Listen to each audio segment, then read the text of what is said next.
This week on Engage the Sage. Hi, I'm Don Saucier. Welcome to this week's edition of Engage the Sage. Today we're going to be talking about how to rock your first day of class. Summer's been great. I hope you're recharged. I am ready to get back in the classroom, and this is going to be awesome. We're going to tell you today how to make it awesome. The first day of class is a great day. It's a very important day, and it's more than just going over the syllabus. It is not just syllabus day. It's the day where you set the norms, the expectations, and the tone for the entire semester. The video we're bringing you today is a little bit different. We're going to bring you an actual presentation that I had given as part of a teaching conference. One of my students in the audience used their camera phone to record the presentation as I was giving it. And what that means is it's going to look a little different than some of the videos we've done for you before. The audio is going to be a little different, the camera might be shaky at times, and we had to do it all in one take. The reason we're doing it like this is we wanted to give you a model for how the teaching techniques and philosophies and tips that you may employ may be presented to your colleagues in a conference format. The presentation that I gave was approximately 10 minutes long with a couple extra minutes at the end for questions. So you're going to have the opportunity to watch now me presenting about how to rock your first day of class. Before we get to that, I'm going to be the first presenter, and I'm going to talk about rocking the first day. Because as Twisted Sister famously said, I want to rock. And when we walk into class on that first day, we are working against our students' expectations. Because they have a name for the first day of class. What's their name for the first day of class? Syllabus day. Syllabus day. It's not working. There we go. Syllabus day, right? So what happens is they're coming in expecting that we're going to give them a document and go over course policies. And you know what? We're going to do that. Right? It's important that we do that, but it's important that that's not all that we do. But they expect us to do that and only that. We're working against their expectations. But we can do more than this, as Morpheus says here. What if I told you can cover more than the syllabus? And I'm going to say not only can you, but you should. What is your goal on the first day of class? And as I tell my students, no question that I ask is rhetorical. What is your goal on the first day of class? Yes? To begin to establish rapport. To begin to establish rapport. You didn't say tell them you're late policy. What other things are we doing on that first day of class? Yes? Set norms. Setting norms. We're social psychologists, for crying out loud. Of course we're going to set norms, right? And we know how to set norms and we know what those norms should be. Because students on that first day should come and learn about your class and learn about themselves as students in your class. Now I'm going to say that my goal on the first day is even simpler than the stuff that my colleagues have said. I want to inspire my students to come back for the second day. That's what I want to do on the first day of my class. All of that other stuff is just setting them up to say, this is valuable. And I want to make a choice to come back to this because this is worthwhile and relevant for my goals as a student. If I've done that on the first day, I've done my job. I've set the rapport, I've set the norms, because they want to come back and they want to play with me over those 4 months on the content that I'm going to share. And what I want to do is I want to talk about ways that we can get them to come back on that second day. And then if they come back on that second day, come back on the third, the fourth, and so on. If you rock your classes, wonderful stuff happens. These are actually some of the students sitting in the audience right now. Look how smiley they are. But sometimes, because we want this, but sometimes we look out at our students and we see this instead. And we can't completely control that. Prediction is never 100%. But we can try to get more of those smiling faces than these epic failing faces. So we're going to set the tone immediately. And we're going to do that by saying the first day is not syllabus day. We're not going to say this. Some of our students even think the first week is syllabus week. And it's part of us letting them know that is not true. And we're going to set a norm that our class is going to be exciting. And you know what? If the class is not exciting, we shouldn't be teaching it.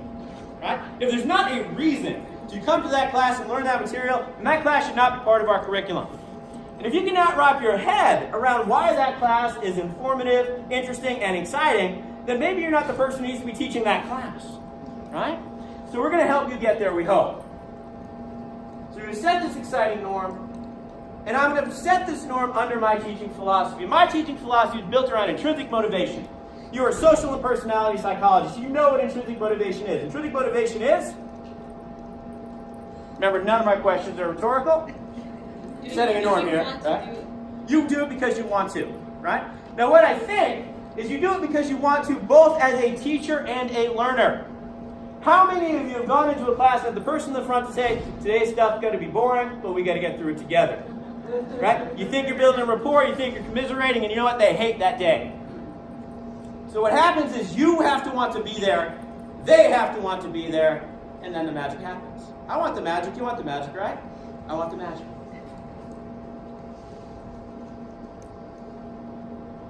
There we go. First thing we can do is inspire the choice to learn. And I do this by talking about motivation for taking the class. I ask my students, why are you taking my class today? And they tell me generally one of two themes for their answer. The first thing they tell me is, It's a requirement. it's a requirement, right? My advisor is making me take this. I have to take this for my major. Now the second answer is better. The second answer is, I want to, right? So basically I have the extrinsic motivation and the intrinsic motivation. So I talk about the difference. And amazingly, as social psychologists, we understand that when people are intrinsically motivated to do things, they do them better. They do them longer. They retain the information more. So what happens is, I think on that first day, one of the things we do is we work on their intrinsic motivation. So I help them with this. I have them publicly affirm their intrinsic motivation for taking the class. So what I'll do is I'll say, all of you, you don't have to do this, this is just telling you what I have them do. I'll say, stand in body or spirit, and repeat after me. And I'll say things like, I don't have to be here. No one is making me taking this class. I don't have to take this class. I don't have to come back. I understand it's at drop. If I come back, I am making the choice to take this class. If I come back, I'm saying the information in this class is valuable. And if I come back, I love social psychology. And I make these affirmations on the first day. And I reinforce this by having no requirements in my class. I have opportunities. I was saying I'm offering an exam next week. You can earn up to 200 points on that exam if you choose to take it.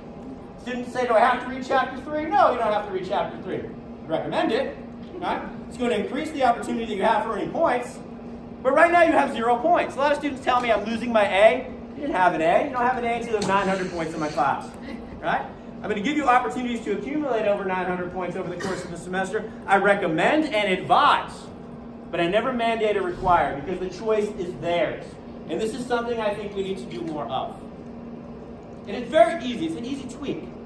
The second thing I think we can do on the first day of class is to nurture our students' voices. Their voice is their most powerful social weapon. They cannot do anything in this world without using their voice. So let's get them doing that. We want activistic students. We want students who make their world the way they want it to be. So on that first day of class, let them use their voice. Provide opportunities. Now, it might be they stand up and tell you their goals. I don't just want the name and the interesting thing. I want something meaningful. Maybe it's a goal. An easy way to do this is to have them ask me a question. And then what happens is I answer all of the questions. I do this in a 200-person general psychology class. I haven't worked in groups of 2 or 3 because 200 questions is too many. But I can do 60 to 80.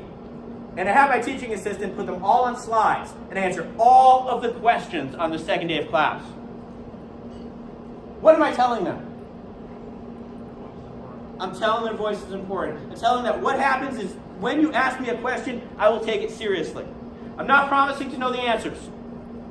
And sometimes I have to go and find those answers, and sometimes there are no answers to those questions. But I'll talk about that in answering their question. I won't ignore the question.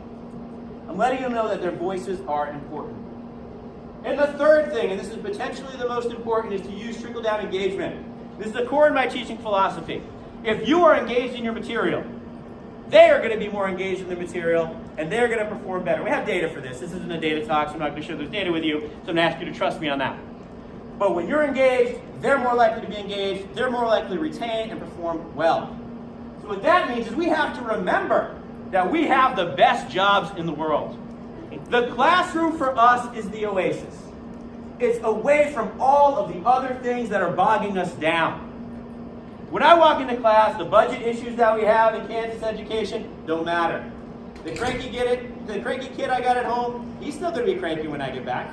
I don't have to worry about that at that time. The revise resubmit that we had that horrible review or two, not thinking about that then. That is my 50 minutes, my 75 minutes to share in that material, and I have the honor, opportunity, and privilege to do that. And when you appreciate that, when you say, I get to go to class, it changes your orientation versus, I have to go to class. Share your intrinsic motivation to teach the class. Tell them why this is important to you. Tell them why you teach the class. Tell them why you're interested in social psychology or personality psychology. I have an amazing story that I share with my students. Amazing when they tell me that it is. And I'm going to tell you where to find that story. I'm not going to tell it today because it takes too long. But I tell them about this. And I'll have students 4 years later message me on Facebook and say, hey, I think you're the professor that did this thing. I won't tell you what the thing is. Can we be Facebook friends? Right? It's something memorable that they have. And show your students why the course matters to you, and do this every single day, starting with the first one. And then, rock the second day. After you've rocked the first day, you're going to rock the second day. So that second day, ask your students why they're taking the class. I want an answer that sounds like intrinsic motivation. And by the way, I do this all throughout the semester periodically. Why are you taking the class? I want them to tell me because I chose to, because I want to. And I want them to mean it when they tell me. Inspire them to use their voices throughout the course. I have non-rhetorical questions. I want to know what they think and feel. There we go. Share your passion for the content, and then do it again, and again, and again, and again. When you do this, you are going to rock. Not just the first day, for later days. Because I want my students to want to come to my class. I want my students to know that they're autonomous, independent, empowered individuals. And this is something we must do by intention. This is not something that happens accidentally. And these are things that you can do tomorrow. So thank you so much. I have time for 2 questions. And if you ask, what's that story you tell on the first day, I'm going to point you to our YouTube channel. This is done with my graduate student, Amanda Martins, who is on the market if anyone's looking, as well as my undergraduate student, Kay Castens, who produced this channel. We tell funny stories, we give tweaks and tips and all that kind of stuff. We have 3 videos so far. It's called Engage the Sage. So, what questions do y'all have? None of my questions are rhetorical. Yes? What's the worst day you've ever had in class? Oh, God, the worst day I've ever had in class, I get a TA hit. Yeah, that silences the room. It was a guest lecture that I gave as a graduate student. So it wasn't my class. I didn't have rapport. I hadn't had the opportunity to rock the first day. And I came in to talk about altruism. And I was taking the very hardline stance that altruism doesn't exist. Right? For those of you who study pro-social behavior and altruism, you know it's kind of an empirical difficulty to establish the existence of altruism. So I was coming in and saying altruism doesn't exist. So a student firmly believed in the existence of altruism. She said, no, I do all these kinds of things. I volunteer, I do this, I do that, I do soup kitchens, all this kind of stuff. And I said, yeah, and I bet it looks great on your resume. So she got up to leave. A teaching assistant tried to console her. She yelled a really bad word at him and hit him before storming out. So one of the things that I believe is you have bad days in the classroom. And I mess up all the time, but I try to mess up in new and different ways. So now when I have that conversation, I do it after having established rapport with my class, and I talk about the empirical difficulties of establishing the existence of altruism, but that doesn't necessarily mean the construct doesn't exist. My students like that a lot better. Yes? What do you do with the students that are because I've had one or a few people in class that don't really do well when you're excited and wanting to say what they're talking, and they kind of go into their shell more? I have them use their voices safely. One of the things I mentioned is I have them write questions for me. So it's only in a class where my student learning outcomes are to have them orally communicate that I have them stand up and do something. If that's not part of my class, or if the class is too big, I have that voice happen in writing, which students generally have a little bit more. Now what I find is if I have a shy student or an anxious student who asks a question, I may make sure that I validate that particular question so the students feel more validated in their voice. But yes, that is not going to happen in every single class that I do for exactly those reasons. Thank you for raising that. And maybe we can get to that as part of the panel. I only have 2 questions to keep us on time. Thank you so much. I truly enjoyed this. And So to summarize the points that I made in the presentation about how to rock your first day of class. First, inspire your students to make the choice to learn.